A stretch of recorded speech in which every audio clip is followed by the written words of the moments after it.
ഹല്ലേലൂയാ, ഹല്ലേലൂയാ.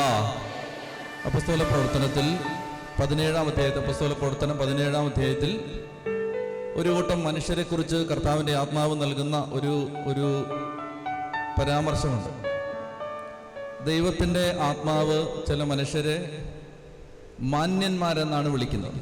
മാന്യന്മാർ, നമ്മൾ മാന്യന്മാരെന്ന് വിളിക്കുന്നത് പോലെയല്ല, മറിച്ച് ചില വ്യക്തികളെ ദൈവത്തിൻ്റെ ആത്മാവ്, പരിശുദ്ധാത്മാവ് മാന്യന്മാർ അല്ലെങ്കിൽ മാന്യ വനിതകൾ എന്ന് വിളിക്കും. അപ്പം അങ്ങനെ വിളിക്കുന്ന ഒരു സന്ദർഭമാണ് അപ്പോസ്തല പ്രവർത്തനം 17-ാമത്തെ അധ്യായത്തിൽ നമ്മൾ വായിക്കുന്നത്. അപ്പോസ്തല പ്രവർത്തനം 17-ാം അധ്യായത്തിൽ 11-ാമത്തെ വാക്യത്തിൽ തെസ്സലോനിക്ക എന്ന ഒരു സഭ, കേട്ടിട്ടുണ്ടോ? അത് തെസ്സലോനിക്ക കേട്ടിട്ടുണ്ടോ? അപ്പൊ തെസ്സലോനിക്ക സഭയിൽ സുവിശേഷം പ്രസംഗിച്ചതിന് ശേഷം പൗലോസ്ലീഹ യാത്ര ചെയ്യുന്നത് ബെറോയ എന്ന സ്ഥലത്തേക്കാണ്. എന്താണ് ആ സ്ഥലം? പൊറോട്ട. ബെറോയ. എന്താണ്? ബെറോയ. അപ്പോ തെസ്സലോനിക്കായിലെ ശുശ്രൂഷ കഴിഞ്ഞിട്ട് പൗലോസും സംഘവും യാത്ര ചെയ്തെത്തുന്നത് ഏത് സ്ഥലത്താണ്? ബെറോഡ അല്ല, ബെറോയ. ബെറോയ. അപ്പോ ബെറോയയിലെത്തി. അപ്പൊ അതിനെക്കുറിച്ച് വിവരിക്കുകയാണ് അപ്പോസ്തല പ്രവർത്തനം 17-ാം അധ്യായത്തിൽ. ബെറോയയിൽ എത്തിയതിനെ കുറിച്ച് വായിക്കുകയാണ്. 10-ാമത്തെ വാക്യം. രാത്രിയായപ്പോൾ സഹോദരന്മാർ പെട്ടെന്ന് പൗലോസിനെയും സീലാസിനെയും ബെറോയയിലേക്ക് അയച്ചു. അവർ അവിടെ എത്തി യഹൂദരുടെ സിനഗോഗിലേക്ക് പോയി. ഈ സ്ഥലത്തെ യഹൂദന്മാർ, ഏത് സ്ഥലത്തെ യഹൂദന്മാർ? ബെറോയയിലെ യഹൂദന്മാർ. ഈ സ്ഥലത്തെ യഹൂദന്മാർ തെസ്സലോനിക്കായിലുള്ളവരെക്കാൾ മാന്യന്മാരായിരുന്നു. ആഹാ, അത് കൊള്ളാലോ. ഏത് സ്ഥലത്തെ യഹൂദന്മാർ? ബെറോയയിലെ യഹൂദന്മാർ തെസ്സലോനിക്കായിലെ യഹൂദന്മാരെക്കാൾ മാന്യന്മാരായിരുന്നു. അതാണ്.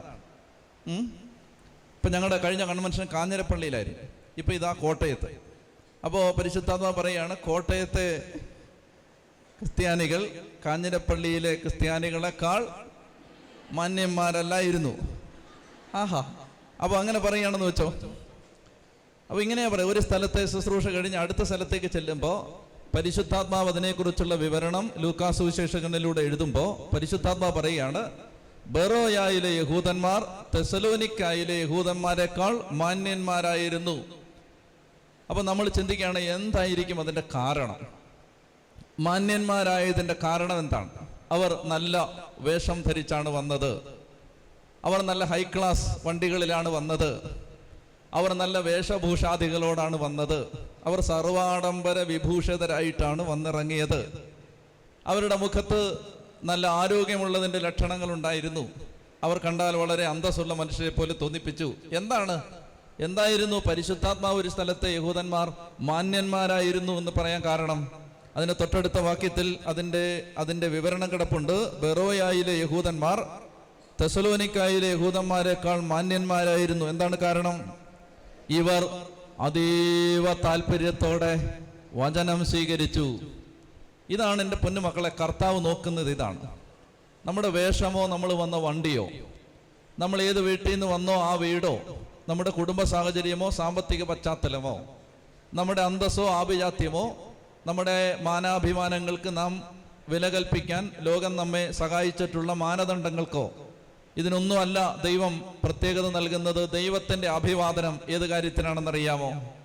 ദൈവവചനം താല്പര്യത്തോടെ സ്വീകരിക്കുന്നവരെ വേദപുസ്തകം വിളിക്കുന്ന വാക്കാണ് മാന്യന്മാർ. ഇപ്പൊ കോട്ടയത്തെ നാഗമ്പടത്തെ മാന്യന്മാരെ, മാന്യ വനിതകളെ എന്ന് നിങ്ങളെ പരിശുദ്ധാത്മാവ് വിളിക്കണമെങ്കിൽ ഒന്നാമത്തെ കണ്ടീഷൻ, നിങ്ങൾ ദൈവവചനം താല്പര്യത്തോടെ സ്വീകരിക്കണം. ഇതാണ് ഒന്നാമത്തെ കാര്യം. തയ്യാറാണോ അതിന്? ദൈവത്തിന്റെ വചനം അതീവ താല്പര്യത്തോടെ അവർ സ്വീകരിച്ചു. അതായത് വചനം വരുമ്പോൾ ദൈവത്തെ സ്വീകരിക്കുന്നത് പോലെ അവർ ദൈവവചനത്തെ സ്വീകരിച്ചു. ശ്രദ്ധിക്കുന്നുണ്ടോ? ദൈവവചനത്തെ ദൈവത്തെ പോലെ സ്വീകരിച്ചു. ഇതാണ് ഒന്നാമത്തെ കാരണം. ഇങ്ങനെ സ്വീകരിച്ചു എന്ന് മാത്രമല്ല, അടുത്ത വാക്യം എന്തെന്നറിയാമോ? പൗലോസും സീലാസും പറഞ്ഞ കാര്യങ്ങൾ സത്യമാണോ എന്നറിയാൻ അവർ വിശുദ്ധ ഗ്രന്ഥങ്ങൾ അനുദിനം പരിശോധിച്ചിരുന്നു. അതാണ് അടുത്തത്. ഇവർ ദൈവവചനം വളരെ താല്പര്യത്തോടെ കേട്ടിരുന്നു എന്ന് മാത്രമല്ല, അവരെന്ത് ചെയ്തു?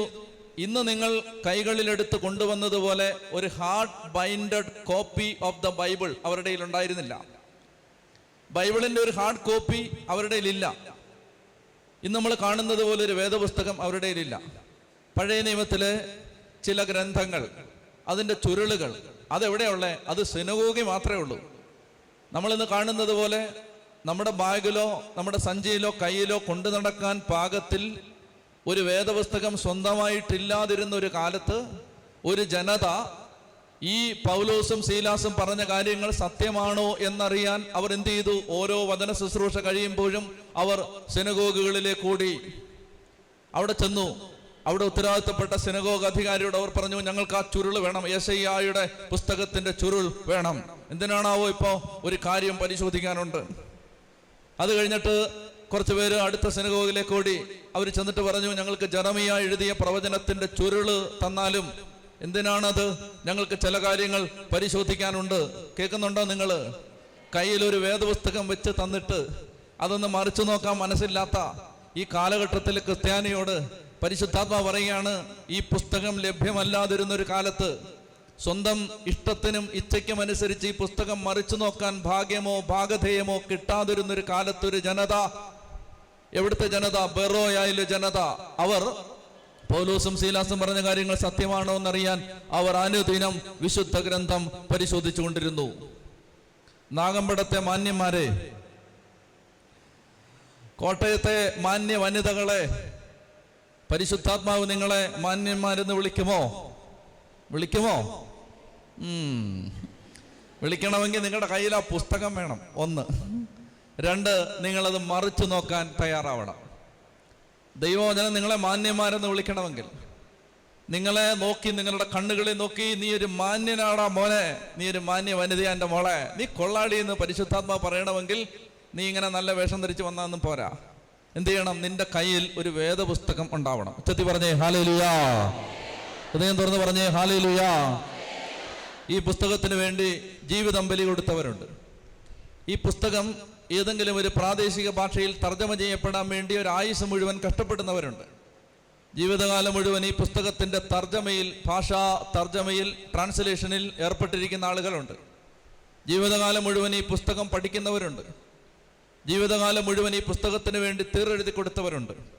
അങ്ങനെ അനേക ലക്ഷം ആളുകളുടെ ചോരയും കണ്ണുനീരും വിയർപ്പുമാണ് ഇപ്പോൾ നമ്മുടെ കയ്യിൽ കിട്ടിയിരിക്കുന്ന 73 പുസ്തകങ്ങൾ അടങ്ങിയ 36,000-ഓളം വാക്യങ്ങളുള്ള നമ്മൾ ഉപയോഗിക്കുന്ന സമ്പൂർണ്ണ വേദപുസ്തകം. അപ്പൊ അത് കയ്യിലെടുക്കണം. അതാണ് എനിക്ക് പറയാനുള്ള ഒന്നാമത്തെ കാര്യം. വചന ശുശ്രൂഷയ്ക്ക് നിങ്ങൾ ഈ സന്ധ്യകളിൽ എത്താൻ ദൈവത്തിന്റെ ആത്മാവ് നിങ്ങളെ പ്രേരിപ്പിച്ചാൽ, എൻ്റെ പൊന്നു മക്കളെ, ഞാൻ ഹൃദയം നൊന്ത് നിങ്ങളോട് പറയുന്നു, നിങ്ങളുടെ കയ്യിൽ ഒരു ബൈബിൾ ഉണ്ടാവണം. അതില്ലാതെ ഒരാൾ ഇവിടെ വരരുത്. നിങ്ങൾക്കത് വാങ്ങാൻ പണമില്ലെങ്കിൽ നിങ്ങൾക്ക് ബൈബിൾ ഞാൻ തരാം. ഞാൻ വെറും വാക്കല്ലത്. ഇന്ന് രാത്രി ഇവിടെ നിന്ന് കോട്ടയത്ത് നിന്ന് തിരുവനന്തപുരത്തേക്ക് ആള് പോകും. ഞങ്ങളുടെ ധ്യാന കേന്ദ്രത്തിൽ ബൈബിൾ ഇരിപ്പുണ്ട്. അത് ഞങ്ങൾ എടുത്തോണ്ട് വരാം, നിങ്ങൾക്ക് തരാം. ഒരു പൈസ പോലും തരണ്ട. നിങ്ങൾ വായിക്കാമെന്നൊരു ഉറപ്പ് പറഞ്ഞാൽ മതി. എൻ്റെ പ്രിയപ്പെട്ട മക്കളെ, അതുകൊണ്ട് ഈ സന്ധ്യകളിൽ ഒന്നാമത്തെ കാര്യം, നമ്മൾ ദൈവവചനത്തിൽ നിന്ന് ഈ കോട്ടയത്തേക്ക് വരുമ്പോൾ ദൈവത്തിൻ്റെ ആത്മാവ് എനിക്ക് പ്രേരണ തന്നിട്ടുള്ളത് യേശുക്രിസ്തുവിനെ അടുത്ത് പരിചയപ്പെടാൻ സഹായിക്കുക. ഇതാണ് നമ്മുടെ കൺവെൻഷന് കർത്താവ് എനിക്ക് തന്നിട്ടുള്ള പ്രേരണ. അതുകൊണ്ട് ഞാൻ ക്രിസ്തുവിനെ കുറിച്ചാണ് സംസാരിക്കാൻ പോകുന്നത് മുഴുവൻ. യേശുക്രിസ്തുവിൻ്റെ ജീവിതം, മരണം, ഉത്ഥാനം, സ്വർഗാരോഹണം, രണ്ടാം വരവ്, ഇതൊക്കെ ആയിരിക്കും ദൈവത്തിന്റെ ആത്മാവ് പ്രേരണ തരുന്നത് പോലെ ഈ ദിവസങ്ങളിലെ നമ്മുടെ പ്രതിപാദന വിഷയങ്ങൾ. ഇതിന് ബൈബിൾ വേണം. നിങ്ങളുടെ കയ്യിൽ വേദപുസ്തകം വേണം. വേദപുസ്തകത്തിനകത്ത് നിന്ന് നിങ്ങൾ കർത്താവിന്റെ ആത്മാവ് നൽകുന്ന പ്രേരണകൾ കണ്ടെത്താൻ ശ്രമിക്കണം. ഉച്ചത്തി പറഞ്ഞേ ഹല്ലേലൂയാ, ഹല്ലേലൂയാ. എനിക്ക് ഈ ദിവസങ്ങളിൽ ഒരു കത്ത് വന്നു. ആ കത്തിനകത്ത് ഞാൻ പേര് വെളിപ്പെടുത്തുന്നില്ല. ഒരു സഹോദരി, ഒരു വലിയ പദവി വഹിക്കുന്ന ഒരു സഹോദരി, അവരവരുടെ പേരെല്ലാം എഴുതിയിട്ടുണ്ട്. എന്നിട്ട് ആ സഹോദരി ഇങ്ങനെ എഴുതിയിരിക്കുകയാണ്: അച്ചോ, ഞാൻ ഒരു ഹൈന്ദവ കുടുംബത്തിൽ ജനിച്ചു വളർന്ന ആളാണ്. എനിക്ക് എൻ്റെ ചെറുപ്പത്തിൽ ഒരു സത്യവേദ പുസ്തകം കിട്ടി. സത്യവേദ പുസ്തകം എന്ന് പറഞ്ഞാൽ പ്രൊട്ടസ്റ്റന്റ് മിഷണറിമാര് ബൈബിൾ സൊസൈറ്റി ഓഫ് ഇന്ത്യ അച്ചടിച്ച് വിതരണം ചെയ്യുന്ന വേദപുസ്തകത്തിന്റെ പേരാണ് സത്യവേദ പുസ്തകം. നിങ്ങൾ കണ്ടിട്ടുണ്ട് സ്കൂളിലൊക്കെ പ്രൊട്ടസ്റ്റന്റ് സഹോദരന്മാര് വന്നിട്ട് വിതരണം ചെയ്യുന്ന ആ ചെറിയ വേദപുസ്തകം, സത്യവേദ പുസ്തകം. അത് ഈ സഹോദരിക്ക് ആരോ കൊടുത്തു. അത് ഈ സഹോദരിയുടെ കയ്യിലിരിക്കുകയാണ്. ഈ സഹോദരി അത് വായിച്ചു. ജീവിതത്തില് തകർച്ച തോന്നുമ്പോ, വേദന തോന്നുമ്പോ, ഒറ്റപ്പെടുമ്പോഴൊക്കെ ഈ സഹോദരി ബൈബിൾ എടുത്ത് വായിച്ചുകൊണ്ടിരുന്നു. ബൈബിള് വായിച്ചുകൊണ്ടിരുന്ന ഒരു ദിവസം കർത്താവ് ഈ മകളോട് സംസാരിക്കാൻ തുടങ്ങി. ദൈവത്തിന്റെ സ്വരം കേൾക്കാൻ തുടങ്ങി. പിന്നീട് ആ ജീവിച്ചിരുന്ന മതം, ആ വിശ്വാസം ഉപേക്ഷിച്ച് അവൾ യേശുക്രിസ്തുവിനെ രക്ഷകനും നാഥനുമായിട്ട് സ്വീകരിച്ചു. ആ സഹോദരി പറയാണ്, എന്റെ ജീവിതം മാറ്റിമറിച്ചത് ഒരു ബൈബിളാണ്. എന്റെ ഒരു ചെറുപ്പക്കാരന്റെ ഇമെയിൽ എനിക്ക് വന്നു. അവന് ഒരു ഗൾഫ് രാജ്യത്ത് നിന്ന് എഴുതുന്നു, തിരുവനന്തപുരത്തുകാരനാണ്. അവന് എഴുതിയിരിക്കുന്നു, അച്ഛാ ഞാന് ഒരു പരീക്ഷയുടെ പേര് ഞാൻ മറന്നുപോയി, ഒരു വലിയ പരീക്ഷ, നമ്മൾ കേട്ടിട്ടില്ലാത്തൊരു പരീക്ഷ. അപ്പൊ അത് ഈ സാധാരണ എഴുതിയാലൊന്നും കിട്ടില്ല. അവ ഇങ്ങനെ പലതവണ എഴുതി അവനത് കിട്ടുന്നില്ല, തോറ്റുപോവാണ്. അപ്പൊ എല്ലാവരും ഇവനോട് പറഞ്ഞു, നമ്മളെപ്പോലുള്ളവർക്കൊന്നും ഇത് കിട്ടില്ല, നമ്മളെപ്പോലെ സാധാരണ റേഞ്ച് ഉള്ളവർക്ക് ഇത് കിട്ടില്ല, ഇത് അസാധാരണ ശേഷിയുള്ളവർക്ക് കിട്ടുന്ന പരീക്ഷയാണ്, അവർക്ക് അത് ജയിക്കാൻ പറ്റും. അപ്പൊ ഒരു ദിവസം ഇവനെന്ത്, അവസാനത്തെ ശ്രമം, അവൻ മുറിയിന്ന് പരീക്ഷ എഴുതാൻ വേണ്ടി പുറത്തേക്ക് പോവാണ്. പോയി അവൻ ഇറങ്ങിക്കഴിഞ്ഞപ്പോഴാണ് അവൻ ഓർക്കുന്നത്, അവൻ പേന എടുത്തിട്ടില്ല. പേന എടുക്കാൻ വേണ്ടി അവൻ തിരിച്ച് വീട്ടിലേക്ക് കയറിയിട്ട് അകത്തേക്ക് ചെല്ലുമ്പോ അവനിങ്ങനെ ഒരു സ്വരം അവന്റെ ഉള്ളിൽ നിന്ന് കേൾക്കാം, നിന്റെ ദൈവം വിജയം നൽകുന്ന യോദ്ധാവ് നിന്റെ വലതുഭാഗത്തുണ്ട്. അപ്പൊ ഇവൻ ഇത് അറിയില്ല, ഇത് വചനമാണ് എന്നറിയാം, എവിടാന്നൊന്നും അറിയില്ല. നിന്റെ ദൈവമായ കർത്താവ്, ഇസ്രായേലിന്റെ ദൈവം, വിജയം നൽകുന്ന യോദ്ധാവ് നിന്റെ വലതുഭാഗത്തുണ്ട്, നിന്റെ കൂടുണ്ട്. അപ്പൊ അവൻ പോകുന്ന വഴിക്ക് അവന്റെ ആത്മീയ ഉപദേശം നൽകുന്ന അവനൊരു ചേച്ചിയുണ്ട്. ആ ചേച്ചി വിളിച്ചിട്ട് പറഞ്ഞു, ചേച്ചി ഇങ്ങനൊരു ഒരു വചനാണെന്ന് തോന്നുന്നു, എന്റെ ഉള്ളിലേക്ക് വരികയാണ്. അപ്പൊ ആ ചേച്ചി പറഞ്ഞു, ഞാൻ ഇപ്പൊ കണ്ടുപിടിച്ച് തരാന്ന് പറഞ്ഞു. ഒരു 5 മിനിറ്റ് കഴിഞ്ഞ് അവനെ വിളിച്ചിട്ട് പറഞ്ഞു, ഇത് സെഫാനിയ 3:17 അങ്ങനെ ഒരു വചനം ഉണ്ടെന്ന് പറഞ്ഞു. ഇസ്രായേലിന്റെ ദൈവം, വിജയം നൽകുന്ന യോദ്ധാവ് നിന്റെ വലതുഭാഗത്തുണ്ട്. അപ്പൊ ഇവന് കോൺഫിഡൻസ് ആയി. അപ്പൊ പരീക്ഷ ഹോളിലേക്ക് പോയി. 1 മണിക്കൂർ, പരീക്ഷയുടെ 1 മണിക്കൂർ കഴിയുമ്പോൾ ഇവന് ഉറക്കം വന്നു. എന്നിട്ട് അവൻ അവിടെ ഇരുന്ന് ഉറങ്ങാൻ തുടങ്ങി. അവന് കാര്യമായിട്ടൊന്നും അറിയാൻ പാടില്ല, ഇരുന്ന് ഉറങ്ങുകയാണ്. അവൻ പെട്ടെന്ന് എഴുന്നേറ്റപ്പോ ആ വചന ഓർമ്മ വന്നു. പിന്നെ ഒരു ആവേശമായി, പിന്നെ എഴുതി. എങ്ങനെയൊക്കെ ഈ പരീക്ഷ ഒപ്പിച്ചെഴുതിയിട്ട് അവൻ തിരിച്ചിറങ്ങി. അവൻ എനിക്ക് എഴുതിയിരിക്കുകയാണ്, അച്ഛാ എനിക്ക് ഒരിക്കലും എനിക്കോ എന്നോട് ഒപ്പം നിൽക്കുന്നവർക്കോ വിശ്വസിക്കാൻ പറ്റാത്തൊരു കാര്യമാണ്, ദൈവം എനിക്ക് വിജയം തന്നു, ഞാൻ ഇതിൽ ജയിച്ചു, ഈ കാര്യങ്ങളെല്ലാം എഴുതി. എനിക്ക് അതിനകത്തൊന്നും വലിയ അത്ഭുതമൊന്നും തോന്നിയില്ല, അതൊക്കെ നമ്മൾ എന്നും കേൾക്കുന്നതാണ്. എനിക്ക് അത്ഭുതം തോന്നിയത് ആ ഇമെയിലിന്റെ അവസാന ഭാഗം. അവൻ പറഞ്ഞു, ഇതെല്ലാം എഴുതിയപ്പോ അച്ഛാ ഒരു കാര്യം കൂടി അച്ഛൻ അറിയണം, ഞാൻ ജനിച്ചത് ഒരു ക്രിസ്തീയ കുടുംബത്തിലല്ല. എന്നിട്ട് അവൻ വിശ്വസിച്ചിരുന്ന മറ്റൊരു മതവിശ്വാസത്തിന്റെ പേരവൻ എഴുതി. എന്നിട്ട് അവൻ ഇങ്ങനെ എഴുതി, അച്ഛാ ഞാൻ യേശുവിനെ കണ്ടുമുട്ടിയത് എൻ്റെ അപ്പൻ മരിക്കുന്നതിന് 3 മാസം മുമ്പ് മുതൽ ഒരു പുസ്തകം എപ്പോഴും വായിച്ചുകൊണ്ടിരിക്കുന്നത് എൻ്റെ ശ്രദ്ധയിൽപ്പെട്ടു. അപ്പൻ എപ്പോഴും മരിക്കുന്നതിന് 3 മാസം മുമ്പ് അപ്പൻ ഒരു പുസ്തകം വായിക്കാൻ തുടങ്ങി, അത് എപ്പോഴും വായിച്ചുകൊണ്ടിരിക്കുകയാണ്. മരിക്കുന്നതിന്റെ അന്ന് അപ്പൻ ഈ പുസ്തകം എനിക്ക് തന്നിട്ട് പറഞ്ഞു, മോനെ ഒരുപാട് കാലം കഴിഞ്ഞാണ് അപ്പൻ ഇത് കിട്ടിയത്, ജീവിക്കാൻ സഹായിക്കുന്ന നല്ലൊരു പുസ്തകമാണിത്, മക്കളിത് വായിക്കണം എന്ന് പറഞ്ഞ് അപ്പൻ അവനൊരു പുസ്തകം കൊടുത്തു. അവൻ എഴുതിയിരിക്കുകയാണ്, ആ പുസ്തകം വേദപുസ്തകമായിരുന്നു, ആ പുസ്തകമാണ് എന്നെ മാമോദീസ മുങ്ങി യേശുവിനെ രക്ഷകനും നാഥനുമായി സ്വീകരിക്കാൻ സഹായിച്ച പുസ്തകം. അച്ഛാ ആ പുസ്തകമാണ് എന്നെ ഇന്ന് ജീവിച്ചിരിക്കാൻ സഹായിക്കുന്ന പുസ്തകം. ചെത്തി പറഞ്ഞേ ഹല്ലേലൂയ. ലോകത്തിന്റെ നാനാഭാഗത്ത് നിന്ന് നൂറുകണക്കിന് മക്കൾ ജീവിതത്തിന്റെ ഓരോ സങ്കട നാഴികകളിൽ പങ്കുവെച്ച വേദന നിറഞ്ഞ സാക്ഷ്യങ്ങൾ എന്റെ മനസ്സിലുണ്ട്. ദൈവവചനം അവർക്ക് ആശ്വാസം നൽകിയ, ദൈവവചനം അവരെ വിടുവിച്ച, ദൈവവചനം അവരെ ജീവിച്ചിരിക്കാൻ. ന്യൂയോർക്കിൽ മകൻ മരിച്ച ഒരു അപ്പൻ, അദ്ദേഹം ഒരു വൈദികനാണ്, യാക്കോബായ സഭയിലെ വൈദികനാണ്. അദ്ദേഹം എൻ്റെ അടുത്ത് പറഞ്ഞു, ഞാൻ ജീവിച്ചിരിക്കുന്നത് ബൈബിൾ ഉള്ളത് കൊണ്ടാണെന്ന് പറഞ്ഞു. അത് എന്നോട് പറഞ്ഞ ഡയലോഗ് അതാണ്, ഞാൻ ജീവിച്ചിരിക്കുന്നത് വേദപുസ്തകം ഉള്ളത് കൊണ്ടാണ്. ചെത്തി പറഞ്ഞേ ഹല്ലേലൂയ. ഒന്നാമത്തെ കാര്യം ഈ സന്ധ്യയിൽ ഇന്ന് ഞാൻ ആമുഖം മാത്രമേ പറയുന്നുള്ളൂ. ഒന്നാമത്തെ കാര്യം ഇതാണ്, നമ്മളെ ദൈവം മാന്യന്മാര്, മാന്യ വനിതകളായി കരുതുന്നത് നമ്മൾ വചനത്തെ സ്നേഹിക്കുമ്പോഴാണ്. ഏറ്റവും ലളിതമായി പ്രായോഗികമായി എനിക്ക് നിങ്ങളോട് പറഞ്ഞു തരാനുള്ള ഒരു ഉപദേശം ഇതാണ്. അതുകൊണ്ട് നമ്മൾ ഈ പുസ്തകത്തെ ശരിക്കും പൂണ്ടടക്കം കെട്ടിപ്പിടിച്ച് സ്നേഹിക്കണം. ഈ പുസ്തകം മാറ്റിവെക്കരുത്. ഒരപ്പൻ മക്കൾക്ക് അയച്ച കത്താണിത്. നമ്മുടെ കോളേജില് ഈ റോബർട്ട് ബ്രൗണിങ്ങിനെ കുറിച്ച് പഠിപ്പിക്കുമായിരുന്നു. റോബർട്ട് ബ്രൗണിങ് കവിയാണ്. അദ്ദേഹത്തിന്റെ ഭാര്യയുടെ പേരാണ് Elizabeth Barrett Browning. Robert Browning, Elizabeth Barrett Browning ഇവരുടെ പ്രണയ വിവാഹമായിരുന്നു. ആ കാലഘട്ടത്തിൽ കവികൾക്കൊന്നും വലിയ അന്തസ്സുണ്ടായിരുന്ന ഒരു കാലമല്ലത്. ഇന്നുണ്ടോന്നറിയില്ല, അന്ന് വലിയ അന്തസ്സൊന്നും ഉണ്ടായിരുന്നില്ല. അപ്പൊ അതുകൊണ്ട് ഈ എലിസബത്ത് ബാരറ്റ് ബ്രൗണിങ്ങിന്റെ മാതാപിതാക്കന്മാർക്ക് ഈ ദാരിദ്ര്യം പിടിച്ച കവിയുടെ കൂടെ സ്വന്തം മകളെ കെട്ടിച്ചു വിടാൻ താല്പര്യം ഉണ്ടായിരുന്നില്ല. അതുകൊണ്ട് അവര് വിവാഹത്തിനെതിരെ നിന്നു.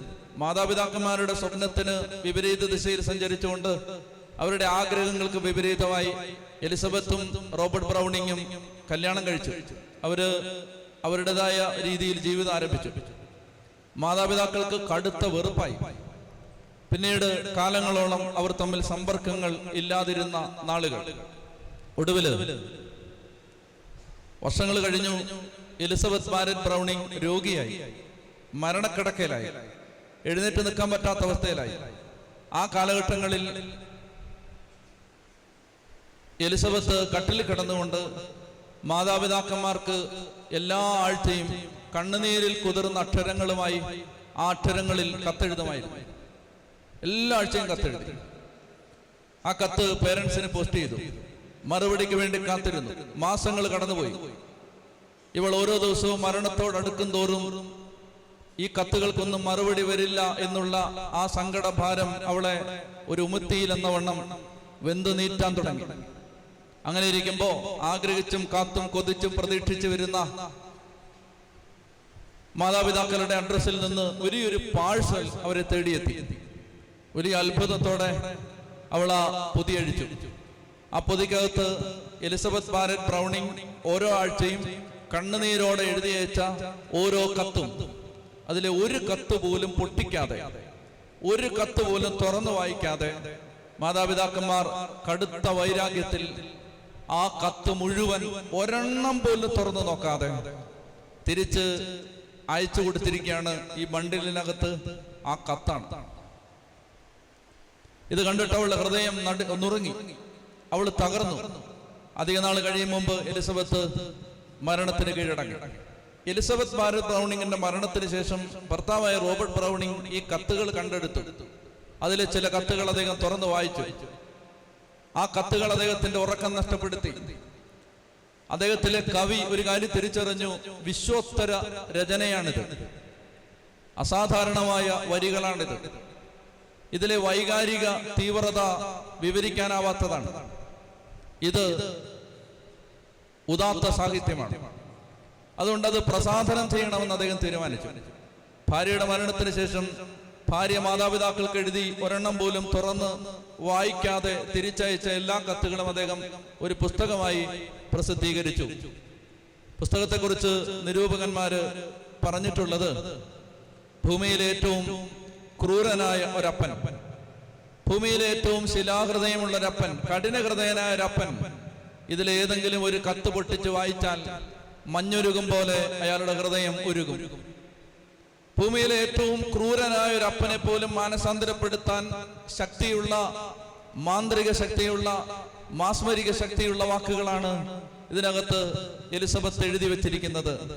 പക്ഷേ ആ കത്തുകൾക്ക് ഒരു ദുരന്തം ഉണ്ടായി. ദുരന്തം ഇതാണ്, ആരെ ഉദ്ദേശിച്ചാണോ ആ കത്തുകൾ എഴുതപ്പെട്ടത് ആ ആളുകൾ മാത്രം അത് വായിക്കാതെ പോയി. ആരെ ഉദ്ദേശിച്ചാണോ ആ കത്തുകൾ എഴുതപ്പെട്ടത്, ആ മാതാപിതാക്കൾ ഈ കത്ത് വായിക്കാതെ, അവരുടെ കയ്യിൽ നിന്ന് ഈ കത്ത് അവർക്ക് വായിക്കാതെ നഷ്ടപ്പെട്ടു എന്നുള്ളതാണ് ഈ കത്തിന് സംഭവിച്ച ദുരന്തം. എനിക്ക് സന്ധ്യയിൽ എൻ്റെ പ്രിയപ്പെട്ട മക്കളെ പറയാനുള്ള ഒന്നാമത്തെ കാര്യം ഇതാണ്. നമ്മുടെ ജീവിതത്തിലെ വലിയൊരു ദുരന്തം ഇതാണ്. നമുക്ക് ദൈവം പറഞ്ഞു തന്ന ഈ അസാധാരണ ശക്തിയുള്ള, ഈ അസാധാരണ ആഴമുള്ള ദൈവവചനത്തെ കണ്ടെത്താൻ കഴിയാതെ പോകുന്നു എന്നുള്ളതാണ് വർത്തമാനകാല ക്രിസ്ത്യാനികളുടെ ദുരന്തങ്ങളിൽ ഒന്ന്. നമ്മൾ ലോകം പറയുന്നത് വായിക്കുന്നു, പത്രം വായിക്കുന്നു, ലോകം പറയുന്നത് വായിക്കുന്നു, പുസ്തകങ്ങളെല്ലാം വായിക്കുന്നു. തെറ്റല്ല, വായന തെറ്റല്ല, വായന നല്ലതാണ്, എല്ലാം വായിച്ചോളൂ. പക്ഷേ വായിക്കേണ്ടത് വായിക്കാതെ മരിക്കരുത്. മരിക്കുന്നതിന് മുമ്പ് ഈ പുസ്തകം ഒന്ന് മുഴുവൻ ഹൃദയത്തിൽ തട്ടി വായിച്ചു തീർക്കണം. ചൊല്ലി പറഞ്ഞേ ഹല്ലേലൂയാ. അതിനെ തുടർന്ന് ഹല്ലേലൂയാ, ഹല്ലേലൂയാ. അങ്ങനെ വരുമ്പോ അടുത്ത ചോദ്യം, എന്തിനു വായിക്കണം? എന്തിനാണ് വായിക്കേണ്ടത്? ഇത് വായിച്ചാൽ എന്താണ് പ്രയോജനം? അതായത് 29-ാം സങ്കീർത്തനത്തിൽ വ്യക്തമായിട്ട് പരിശുദ്ധാത്മാവ് ദൈവവചനത്തിന്റെ ശക്തിയെ കുറിച്ച് പറയുകയാണ്. 29-ാം സങ്കീർത്തനം, 29-ാം സങ്കീർത്തനത്തിന്റെ 4-ാമത്തെ വാക്യം. ബൈബിൾ ഉണ്ടെങ്കിൽ തുറന്ന് എന്നോടൊപ്പം ഉച്ചത്തി വായിക്കുക. 29-ാം സങ്കീർത്തനം 4-ാം വാക്യം. കർത്താവിന്റെ സ്വരം ശക്തി നിറഞ്ഞതാണ്. ഒന്ന് ആവർത്തിക്കാമോ? കർത്താവിന്റെ സ്വരം. ഒന്ന് ആവർത്തിക്കാമോ? കർത്താവിന്റെ സ്വരം ശക്തി നിറഞ്ഞതാണ്. ഒന്നുകൂടെ പറയാമോ? കർത്താവിന്റെ സ്വരം ശക്തി നിറഞ്ഞതാണ്, അവിടുത്തെ ശബ്ദം പ്രതാപമുറ്റതാണ്. വായിച്ചോളൂ. കർത്താവിന്റെ സ്വരം ദേവദാരുക്കളെ തകർക്കുന്നു. കർത്താവ് ലെബനോനിലെ ദേവദാരുക്കളെ ഒടിച്ച് തകർക്കുന്നു. 7-ാം വാക്യം. കർത്താവിന്റെ സ്വരം അഗ്നിജ്വാലകൾ പുറപ്പെടുവിക്കുന്നു. കർത്താവിന്റെ സ്വരം മരുഭൂമിയെ വിറകൊള്ളിക്കുന്നു. കർത്താവ് കാദേശ് മരുഭൂമിയെ നടുക്കുന്നു. കർത്താവിന്റെ സ്വരം ഓക്ക് മരങ്ങളെ ചുഴറ്റുന്നു. ശ്രദ്ധിച്ച്, അതായത് കർത്താവിന്റെ സ്വരം ശക്തി നിറഞ്ഞതാണ്. ഇതാണ് രണ്ടാമത്തെ കാര്യം. കർത്താവിന്റെ സ്വരം ശക്തി നിറഞ്ഞതാണ്. ദൈവവചനത്തിന്റെ ശക്തി. ഈ വചനത്തിന് അസാധാരണമായ ശക്തിയുണ്ട്. ചെറുപ്പത്തിൽ ഭർത്താവ് മരിച്ചുപോയ, ചെറുപ്പത്തിലെ വിധവയായി പോയ ഒരു സഹോദരി എനിക്കറിയാം. തിരുവനന്തപുരത്ത് ഒരു കോളേജിലെ അധ്യാപികയാണ്. ചെറുപ്പത്തില് ഭർത്താവ് മരിച്ചുപോയി, 2 കുഞ്ഞുങ്ങളുണ്ട്, വിധവയായി. ഞാൻ ഒരിക്കല് അവരെ വിളിച്ചിട്ട്, അന്ന് ഞാൻ കോളേജിലുള്ള സമയത്താണ്, വിളിച്ചിട്ട് ഞാനിരിക്കുന്ന ആ സ്ഥലത്ത് എൻ്റെ മുമ്പിൽ ഒരു കസേര ഇട്ട് കൊടുത്തിട്ട് ഞാൻ ഈ ടീച്ചറിനെ ഇരുത്തിയിട്ട് ഞാൻ ചോദിച്ചു, എൻ്റെ സഹോദരി, ഭർത്താവ് മരിച്ചു, ഇപ്പൊ മാസങ്ങൾ ഒത്തിരി കഴിയുന്നു, നിന്റെ അവസ്ഥ എന്താണ്? നീ എങ്ങനെ മുന്നോട്ട് പോകുന്നു? അപ്പോ ഭർത്താവിന്റെ അവസ്ഥയെല്ലാം എന്നോട് പറയുമായിരുന്നു. ഒത്തിരി പ്രാർത്ഥിക്കാനൊക്കെ ആവശ്യപ്പെടുമായിരുന്നു. പിന്നീട് ഇവളുടെ ജീവിതത്തിൽ ഇനി എന്താണ് ഇവളുടെ ഉദ്ദേശം അതറിയാൻ വേണ്ടി ഞാനിങ്ങനെ ചോദിക്കുകയാണ്. നീ ഇങ്ങനെ 2 കുഞ്ഞുങ്ങളുണ്ട്, മാതാപിതാക്കന്മാരുടെയൊക്കെ അവസ്ഥ എനിക്കറിയാം. നീ ഇങ്ങനെ എന്താണ് നിന്റെ ഉദ്ദേശം? നീ ഒറ്റയ്ക്ക് ജീവിക്കാൻ പോവാണോ? എന്താണ് നിന്റെ പദ്ധതി? എന്താണ് നിന്റെ പരിപാടി? ഞാനിത് ഇവളോട് സംസാരിച്ചുകൊണ്ടിരിക്കുകയാണ്, ഈ ടീച്ചറിനോട്. അപ്പൊ എൻ്റെ അടുത്ത് ആ സഹോദരി ഇങ്ങനെ മറുപടി പറഞ്ഞു, അച്ഛാ, എൻ്റെ ഭർത്താവ് മരിക്കുന്നതിന് മുമ്പ് എന്നോട് പറഞ്ഞിരുന്നു, നീ മറ്റൊരു വിവാഹം കഴിക്കണമെന്നാണ് എൻ്റെ ആഗ്രഹം. നീ ഒറ്റയ്ക്ക് നിൽക്കരുത്, മക്കളെ ഒരപ്പനില്ലാത്ത അവസ്ഥയിൽ നീ വളർത്തരുത്, ഇതാണ് എൻ്റെ ആഗ്രഹം. നീ മറ്റൊരു കല്യാണം കഴിക്കണം, എൻ്റെ ആഗ്രഹം അതാണ്. അപ്പൊ അവൾ എൻ്റെ അടുത്ത് പറഞ്ഞു, അച്ഛാ, മാതാപിതാക്കന്മാരത് തന്നെ പറയുന്നു, മരിക്കും മുമ്പ് ഭർത്താവ് അത് തന്നെ പറഞ്ഞു. എൻ്റെ വീട്ടിൽ എൻ്റെ പേരൻസ് പറയുന്നു, അദ്ദേഹത്തിന്റെ പേരൻസ് പറയുന്നു, അച്ഛനെ പോലുള്ള ആളുകളെല്ലാം പറയുന്നു, മറ്റൊരു വിവാഹം കഴിക്കുക, മറ്റൊരു കല്യാണം കഴിക്കുന്നതിന് എനിക്ക് തടസ്സമൊന്നുമില്ല, എതിർപ്പൊന്നുമില്ല. പക്ഷെ ഞാൻ എൻ്റെ ദൈവത്തോട് ചോദിച്ചു, ദൈവമേ, 13 വർഷം നീണ്ടൊരു ദാമ്പത്യം പെട്ടെന്നൊരു വേള അപ്രതീക്ഷിതമായിട്ട് അവസാനിപ്പിച്ച് എൻ്റെ ജീവിത പങ്കാളിയെ ഒരു വാക്ക് പോലും പറയാതെ എൻ്റെ ജീവിതത്തിൽ നിന്ന് ഓർക്കാപ്പുറത്ത് പറിച്ചെടുത്ത് നീ കൊണ്ടുപോയതാണ്. നീ അറിയാതെ ഒന്നും സംഭവിക്കില്ല. എനിക്കൊരു മറുപടി തരാമോ? ഞാൻ എന്താ ചെയ്യണ്ടേ? ഞാൻ എന്താ ചെയ്യേണ്ടതെന്ന് എന്നോടൊന്ന് സംസാരിക്കാമോ? അതുപോലെ ഞാൻ ചെയ്തോളാം. കല്യാണം കഴിക്കണേ കല്യാണം കഴിക്കാം, വിധവയായിട്ട് ജീവിക്കണേ വിധവയായിട്ട് ജീവിക്കാം. ഞാൻ എന്താ ചെയ്യേണ്ടത്? നീ പറയണം. നീയാണ് പറയേണ്ടത്, നീ പറയണം. അങ്ങനെ പറഞ്ഞിട്ട് കണ്ണുനീരോടെ അവൾ ബൈബിൾ തുറന്നു എന്ന് പറഞ്ഞു. എന്നിട്ട് എന്റെ ടേബിളിൽ ബൈബിൾ ഉണ്ടായിരുന്നു, അവൾ എടുത്തിട്ട് അത് തുറന്ന് എന്നെ കാണിച്ചു തന്നു. യെശയ്യാ 54 4 മുതലുള്ള വാക്യങ്ങൾ അവൾ ഉച്ചത്തിൽ എന്നെ വായിച്ചു കേൾപ്പിച്ചു. യെശയ്യാ 54 4 മുതൽ, ഭയപ്പെടേണ്ട, നീ ലജ്ജിതയാവുകയില്ല, നീ അപമാനിതയാവില്ല, നിന്റെ യൗവനത്തിലെ അപകീർത്തി നീ മറന്നുപോകും, വൈധവ്യത്തിലെ നിന്ദനം നീ ഓർക്കില്ല, നിന്റെ സ്രഷ്ടാവാണ് നിന്റെ ഭർത്താവ്. നിന്റെ സ്രഷ്ടാവാണ് നിന്റെ ഭർത്താവ്. ഇതിൽ കൂടുതൽ ആക്യുറേറ്റ് ആയിട്ട് എവിടുന്ന് മറുപടി കിട്ടും? നിന്റെ യൗവനത്തിലെ നിന്ദനം നീ ഓർക്കില്ല, നിന്റെ വൈധവ്യത്തിലെ അപമാനം നീ മറന്നുപോകും, നിന്റെ സ്രഷ്ടാവാണ് നിന്റെ ഭർത്താവ്. എന്നിട്ട് അവൾ എൻ്റെ അടുത്ത് പറഞ്ഞു, ചിരിച്ചിട്ട് പറഞ്ഞു, പറ ഞാൻ എന്താ ചെയ്യണ്ട, കെട്ടണോ?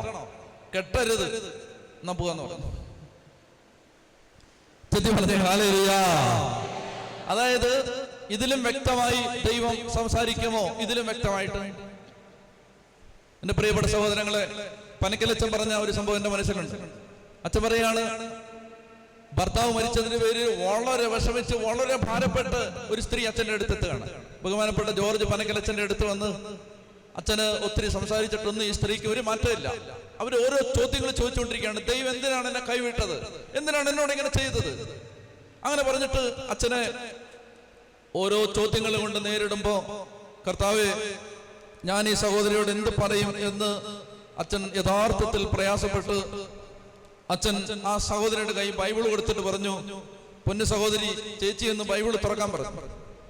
സഹോദരി ഒന്ന് ബൈബിൾ തുറക്ക്, കർത്താവ് സംസാരിക്കട്ടെ. അവര് ബൈബിൾ തുറക്കുമ്പോ ബൈബിളിൽ അവർ കാണുന്നത് സാമുവേലിന്റെ പുസ്തകത്തിൽ 1-ാമത്തെ, ഇവരുടെ കണ്ണിൽപ്പെടുന്നത്, അവർ തുറക്കുമ്പോൾ അവരുടെ കണ്ണിൽപ്പെടുന്നത് സാമുവേൽ 1:8 സാമുവേൽ 1:8. അവൾ ഇങ്ങനെ വായിച്ചു. ഭർത്താവായ എൽക്കാന അവളോട് ചോദിച്ചു, ഹന്ന, നീ എന്തിനാണ് കരയുകയും ഭക്ഷിക്കാതിരിക്കുകയും ചെയ്യുന്നത്? നീ എന്തിനു ദുഃഖിക്കുന്നു? ഞാൻ നിനക്ക് 10 പുത്രന്മാരിലും വലുതല്ലേ? ജോർജ് പനക്കലച്ചൻ പറഞ്ഞാണ്. അതായത് ഇവള് ഇത് തുറന്ന് വായിക്കുമ്പോ ദൈവം അവളോട് ചോദിക്കുകയാണ്, ഞാൻ നിനക്ക് 10 മക്കളെക്കാളും വലുതല്ലേ? ഞാൻ നിനക്ക് 10 ഭർത്താക്കന്മാര് തരുന്നതിനേക്കാളും സ്നേഹം നിനക്ക് ഞാൻ തരില്ലേ? 10 മക്കളെക്കാളും സ്നേഹം നിനക്ക് ഞാൻ തരില്ലേ? അച്ഛൻ പറഞ്ഞിങ്ങനെയാണ്. ഈ ഒറ്റ വചനം അത്രയും നേരം വലിയ വലിയ വിമർശനത്തിലും കുറ്റപ്പെടുത്തലിൽ നിന്ന് ഈ സഹോദരിയെ ആശ്വസിപ്പിക്കുന്നത് അച്ഛൻ നേരിട്ട് കണ്ടു. എന്റെ പ്രിയപ്പെട്ട സഹോദരങ്ങളെ, കർത്താവിന്റെ വചനത്തിന് ശക്തിയുണ്ട്. നിങ്ങൾ ഗൂഗിളില് ഇന്റർനെറ്റ് ഒക്കെ ഉണ്ടെങ്കിൽ സെർച്ച് ചെയ്ത് നോക്കണം. ആനന്ദ് എസ് പിള്ളൈ, തമിഴ്നാട്ടുകാരനാണ്. ആനന്ദ് പിള്ള. ഞങ്ങൾ എന്തിനാണ് അച്ഛാ ആനന്ദ് പിള്ളയെ സെർച്ച് ചെയ്യുന്നത്? ഇപ്പൊ പറഞ്ഞുതരാം. അദ്ദേഹം ഈ ലോകത്ത് വലിയ കമ്പനികൾക്ക്, മൾട്ടിനാഷണൽ കമ്പനികളില് അവരുടെ ജോലിക്കാർക്ക്, എക്സിക്യൂട്ടീവ്സിന്, മാനേജർമാർക്കൊക്കെ ക്ലാസുകൾ എടുത്തു കൊടുക്കുന്ന, വളരെയധികം മോസ്റ്റ്ലി സോട്ട് ആഫ്റ്റർ, ഒത്തിരി ആളുകൾ ഒരുപാട് ഇങ്ങനെ പിടിച്ചു പറിക്കുന്ന ഒരു മോട്ടിവേഷണൽ ടീച്ചറാണ് ആനന്ദ് എസ് പിള്ള. അയാളുടെ ഒരു ടെസ്റ്റിമണി കിടപ്പുണ്ട് യൂട്യൂബിൽ. അയാള് ജനിച്ചു വളർന്ന മതത്തിൽ അദ്ദേഹം അനുഭവിച്ചിരുന്ന ആ വലിയ ഭാരത്തിന്റെ നടുവിൽ അദ്ദേഹം എങ്ങനെയാണ് യേശുവിനെ കണ്ടുമുട്ടിയത്? ആനന്ദ് പിള്ള. കേട്ടെ, 3 ആത്മഹത്യ വീട്ടിൽ. അപ്പൻ ആത്മഹത്യ ചെയ്തു, സഹോദരങ്ങൾ ആത്മഹത്യ ചെയ്തു. ഒരു സഹോദരി ഏത് സമയവും മരിക്കും എന്ന അവസ്ഥയിൽ, എല്ലാ പ്രതീക്ഷയും നഷ്ടപ്പെട്ടു. ദാരിദ്ര്യം അങ്ങേയറ്റത്ത്, ദാരിദ്ര്യത്തിന്റെ അങ്ങേയറ്റം, രക്ഷപ്പെടാനാവാത്ത കുരുക്കുകൾ, ശ്വാസം മുട്ടിക്കുന്ന ആ തീരാദുഃഖത്തിന്റെ നടുവിൽ ഒരു ചെറുപ്പക്കാരൻ, 10-17 വയസ്സ് പ്രായം. അപ്പൻ ആത്മഹത്യ ചെയ്തു, സഹോദരിമാർ ആത്മഹത്യ ചെയ്തു. ഒരു സഹോദരി ഏത് സമയത്തും മരിക്കുന്ന ഒരവസ്ഥയിൽ ഒരു ആത്മഹത്യാ ശ്രമം നടത്തിയിട്ട് പിന്നെയും ഇനി അടുത്ത ഒരു ആത്മഹത്യക്ക് തയ്യാറായിക്കൊണ്ട് നിൽക്കുന്ന ഒരു സഹോദരി. എങ്ങോട്ട് തിരിഞ്ഞാലും പ്രതീക്ഷയില്ല, ആരെ നോക്കിയാലും സന്തോഷമില്ല. പൂജകൾ, പ്രാർത്ഥനകൾ, തന്ത്രങ്ങൾ, മന്ത്രങ്ങൾ പലതും പരീക്ഷിച്ചിട്ടും എല്ലാം പരാജയം. അങ്ങനെ പരാജയപ്പെട്ട് നിന്ന ഈ മനുഷ്യൻ ഒടുവിൽ ഇങ്ങനെ തീരുമാനിച്ചു, ഒരു വഴിയുമില്ലാത്തത് കൊണ്ടല്ലേ അപ്പൻ ആത്മഹത്യ ചെയ്തത്. ഒരു വഴിയും കാണാത്തത് കൊണ്ടല്ലേ സഹോദരിമാർ ആത്മഹത്യ ചെയ്തത്. അതുകൊണ്ട് ഒരു വഴിയും കാണാത്തവന്റെ മുമ്പിലുള്ള വഴിയാണ് ആത്മഹത്യ. ഈ ചെറുപ്പക്കാരന്റെ മനസ്സിൽ ആത്മഹത്യയാന്ന് തോന്നി, കുരുക്കിട്ടു. എന്നിട്ട് ഈ കുരുക്കിനകത്തേക്ക് കഴുത്തങ്ങോട്ട് കയറ്റി വെച്ച് ചാടാൻ തുടങ്ങാണ്. കസേരയുടെ മേളിൽ കയറി നിന്ന് കുരുക്കിട്ട് കഴുത്തിനകത്തേക്ക് കുരുക്കങ്ങോട്ട് ഇട്ടിട്ട് ചാടാൻ തുടങ്ങുമ്പോ ഷെൽഫിന്റെ മുകളിലത്തെ തട്ടിൽ ഒരു പുസ്തകം ഇങ്ങനെ കണ്ണിലോട്ടൊരൊറ്റ അടി, ഒരു വെട്ടം, ഒരൊറ്റ അടി. ഒരു പുസ്തകത്തിൽ നിന്നാണ് ആ വെട്ടം. ഈ ഹൈന്ദവ സഹോദരന്റെ കുടുംബത്തിൽ ആ വീട്ടിലെ ഷെൽഫിൽ സ്കൂളിൽ മിഷണറിമാരോ കൊണ്ടുവന്ന് കൊടുത്ത ഒരു വേദപുസ്തകം, ബൈബിൾ, സ്കൂളിലെ കൊണ്ട് വിതരണം ചെയ്യുമല്ലോ, ഈ ബൈബിൾ അത് വായിക്കാതെ ഈ ഷെൽഫിന്റെ ഏറ്റവും മുകളിലെടുത്ത് വെച്ചിട്ടുണ്ട്. ഇങ്ങനെ കസേരയുടെ മേളിൽ കയറി നിന്ന് കുരുക്കിട്ടിട്ട് നിൽക്കുമ്പോൾ നേരെ കാണാം ഈ പുസ്തകം. ഈ പുസ്തകത്തിനകത്ത് നിന്ന് ഒരു പ്രകാശം വരികയാണ്. ആരോ ഇങ്ങനെ വിളിക്കുന്ന പോലെ. ഇത് 2 മിനിറ്റ് അത് കഴിഞ്ഞ് കുരുക്കണം. ഒന്ന് വരാൻ പറഞ്ഞ് വിളിക്കുകയാണ് ഈ പുസ്തകം. പെട്ടെന്ന് കിട്ടിയ ഒരു ശക്തിയിൽ ഈ മനുഷ്യൻ ഈ കുരുക്കം കൊണ്ട് അഴിച്ചു മാറ്റിയിട്ട് ഇറങ്ങി കസേര ചേർത്തിട്ട് ഷെൽഫിന്റെ മുകളിൽ നിന്ന് ഈ പുസ്തകം എടുത്തിട്ട് ഇത് തുറന്നു. യോഹന്നാന്റെ സുവിശേഷമാണ് കിട്ടുന്നത്. അന്ന് മത്തായി, മർക്കോസ്, ലൂക്കോസ്, യോഹന്നാൻ എന്താണെന്നൊന്നും അറിയാൻ പാടില്ല. തുറക്കുമ്പോ ഈ മനുഷ്യന്റെ കണ്ണിപ്പെടുന്ന വാക്യം ഏതാണെന്നറിയാമോ? എന്നിൽ വിശ്വസിക്കുന്നവൻ ഞാൻ മൂലം ജീവിക്കും. എന്നിൽ വിശ്വസിക്കുന്നവൻ ഞാൻ മൂലം ജീവിക്കും എന്ന് പറഞ്ഞാൽ ജീവിക്കാൻ ഒരു കാരണമില്ലെന്ന് പറഞ്ഞ് പരിതപിച്ച് കഴുത്തെ കുരുക്കിടാൻ നിൽക്കുന്ന ചെറുപ്പക്കാരാ, നിനക്ക് ജീവിക്കാൻ ഒരു കാരണമുണ്ട്. ആ കാരണമാണ് ഞാൻ. അവൻ അന്ന് വരെ പരിചയപ്പെട്ടിട്ടില്ലാത്ത, കണ്ടിട്ടില്ലാത്ത, തിരിച്ചറിഞ്ഞിട്ടില്ലാത്ത, അനുഭവിച്ചിട്ടില്ലാത്ത ഒരു മഹാസ്നേഹം ക്രിസ്തു ഈ പുസ്തകത്തിൽ നിന്ന് അവനോട് പറയുകയാണ്, എന്നിൽ ഒരു ചെറുപ്പക്കാരൻ വിശ്വസിച്ചാൽ അവന് ജീവിക്കാൻ 1000 കാരണം തരാൻ പറ്റുന്നവനാണ് ഞാൻ. ആ മനുഷ്യൻ, അദ്ദേഹത്തിന്റെ ടെസ്റ്റിമണി യൂട്യൂബിലുണ്ട്, പോയി കേട്ടോ. അദ്ദേഹം പറയുന്നുണ്ട്, ആ വാക്യം, അന്ന് വായിച്ച വാക്യം അദ്ദേഹത്തെ മാറ്റിമറിച്ചു. ഇതുപോലെ തന്നെയാണ് ഇന്ന് ലോകത്ത് ഏറ്റവും കൂടുതൽ ആളുകളെ, ക്രിസ്ത്യാനിറ്റിയെ മറ്റ് ആളുകള് ആക്ഷേപിക്കുമ്പോ യൂണിവേഴ്സിറ്റികളിലൊക്കെ ചെന്നിട്ട് ക്രിസ്ത്യൻ ഫെയ്ത്തിനെ ഡിഫെൻഡ് ചെയ്യുന്ന ഒരു അമേരിക്കക്കാരനുണ്ട്. പേര് രവി സക്കറിയാസ്. ഇന്ത്യക്കാരനാണ്. അപ്പൻ മലയാളിയാണ്, അമ്മ തമിഴ്നാട്ടുകാരിയാണ്. കാനഡയിൽ താമസിക്കുന്നു. ഈ മനുഷ്യൻ, അദ്ദേഹം ഇന്ന് ക്രിസ്ത്യാനിറ്റിയെ ലോകത്ത് ഏറ്റവും കൂടുതൽ ഡിഫെൻഡ് ചെയ്യുന്ന നമ്പർ 1 ആളുകളിൽ ഒരാളാണ്. അതായത് ക്രിസ്തീയ വിശ്വാസമാണ് സത്യമെന്ന് യൂണിവേഴ്സിറ്റികളിൽ 10,000-കണക്കിന് കുട്ടികൾ തെരഞ്ഞു നിൽക്കുന്ന സ്റ്റേഡിയങ്ങളിൽ പോയി കൃത്യമായിട്ടത് സംസാരിച്ച് ഫിലോസോഫിക്കലായിട്ട് അത് ആർഗ്യൂ ചെയ്ത് അങ്ങനെ ചോദ്യങ്ങൾക്ക് ഉത്തരം കൊടുത്ത് നല്ല തൻ്റെ ഇടത്തോടെ ക്രിസ്ത്യൻ ഫെയ്ത്തിനെ ഡിഫെൻഡ് ചെയ്യുന്ന ഒരു മനുഷ്യനാണ് ഇദ്ദേഹം. അദ്ദേഹം ഡൽഹിയിൽ അവർ താമസിച്ചിരുന്ന സമയത്ത് ജീവിതത്തിൽ എല്ലാ പ്രതീക്ഷയും നഷ്ടപ്പെട്ട് ആത്മഹത്യ ചെയ്യാൻ ഒരുമ്പെട്ട് അതിൽ പരാജയപ്പെട്ട് പരാജയപ്പെട്ട ഒരു ആത്മഹത്യാശ്രമത്തിന്റെ ഒടുവിൽ ആശുപത്രി കിടക്കുമ്പോ ആരോ മിഷണറിമാര് കൊണ്ടുവന്ന് ഈ ബൈബിള് കൊടുത്തു. ആ ബൈബിള് അമ്മ കട്ടിലിനരികിൽ നിന്ന് വായിച്ചു കൊടുത്തു. അതാണ് ഈ മനുഷ്യനെ യേശുക്രിസ്തുവിന്റെ പ്രചാരകനാക്കി മാറ്റിയത്. ചെത്തി പറഞ്ഞേ ഹല്ലേലൂയ, ഹല്ലേലൂയ, ചെത്തി പറഞ്ഞേ ഹല്ലേലൂയ. എന്റെ പ്രിയപ്പെട്ട മക്കളെ, 100 കണക്കിന് ജീവിതങ്ങൾ ഞാൻ തുറന്നു വെച്ച് തരാം. രണ്ടാമത് എനിക്ക് രാത്രി പറയാനുള്ള കാര്യം അതാണ്. കർത്താവിന്റെ സ്വരം ശക്തി നിറഞ്ഞതാണ്. ഈ ശക്തി നമുക്ക് ജീവിതത്തിൽ വേണ്ടേ? അതിന് ദൈവവചനത്തിലേക്ക് തിരിയണം.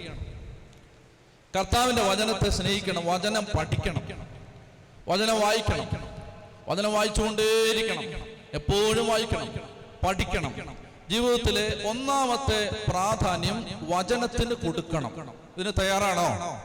ഇതാണ് നമ്മൾ ഈ ദിവസങ്ങളിൽ വചനം പഠിക്കാൻ പോവുകയാണ്. കുറച്ച് ആഴങ്ങളിലേക്ക് പോകാൻ ആത്മാവ് നമ്മളെ സഹായിക്കും. അപ്പോൾ അതിന് ഒരു ദാഹം വരണം. വെറുതെ വരരുത്, എന്തെങ്കിലും കേൾക്കാൻ വരരുത്, വേറൊന്നും പ്രതീക്ഷിച്ചും വരരുത്, മറ്റൊന്നും പ്രതീക്ഷിച്ചും വരരുത്. വചനം കേൾക്കാൻ വരണം, വചനം സ്വീകരിക്കാൻ വരണം, വചനം പഠിക്കാൻ വരണം. അങ്ങനെയാണെങ്കിൽ എല്ലാം ശരിയാവും.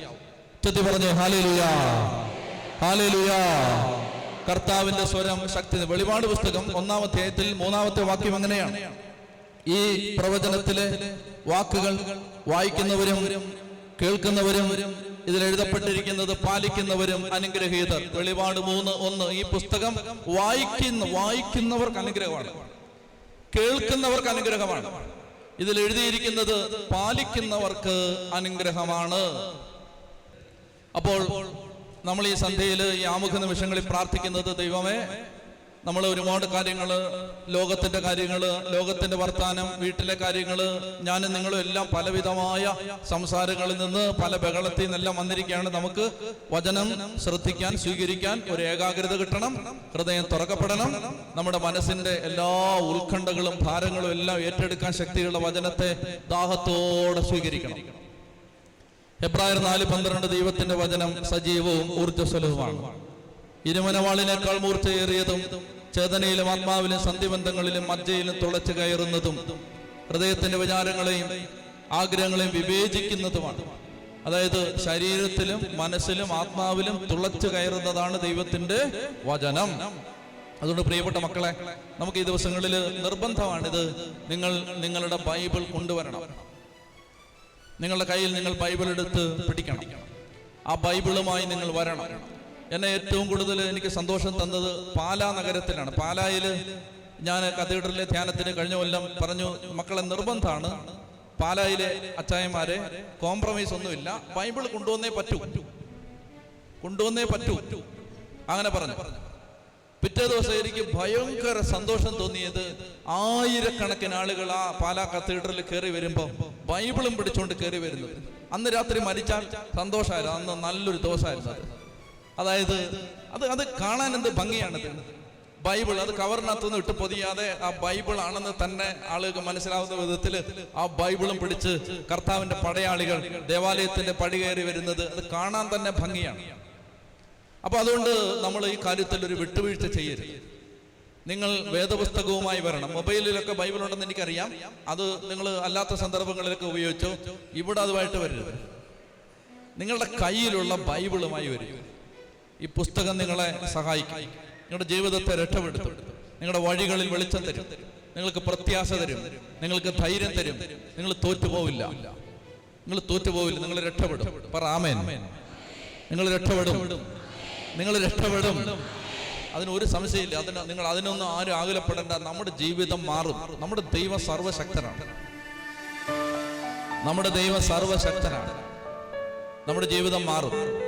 അതുകൊണ്ട് എൻ്റെ പ്രിയപ്പെട്ട മക്കളെ, നമുക്ക് ഒന്നാമത്തെ കാര്യം ഞാൻ നിങ്ങളോട് പറഞ്ഞു, നമ്മളെ മാന്യന്മാരായി ദൈവവചനം എണ്ണണമെങ്കിൽ നമ്മൾ വചനത്തെ ഹൃദയം തുറന്ന് സ്വീകരിക്കണം. 2, കർത്താവിൻ്റെ വചനത്തിൻ്റെ ശക്തി നമ്മൾ തിരിച്ചറിയണം. അപ്പൊ അതുകൊണ്ട് ഈ ആമുഖ നിമിഷങ്ങളിൽ പ്രാർത്ഥിക്കുക. ഇനി 4 ദിവസം 4 രാത്രി നമ്മുടെ മുമ്പിലുണ്ട്. ഈ 4 രാത്രിയിൽ ദൈവത്തിന്റെ വചനം സജീവമായി സ്വീകരിക്കാൻ ദൈവമേ എൻ്റെ ഹൃദയം തുറന്നു തരണമേ, എൻ്റെ കുടുംബത്തെ അതിന് സന്നദ്ധമാക്കണമേ. ഒന്ന് ആഗ്രഹിക്കും നിങ്ങൾ.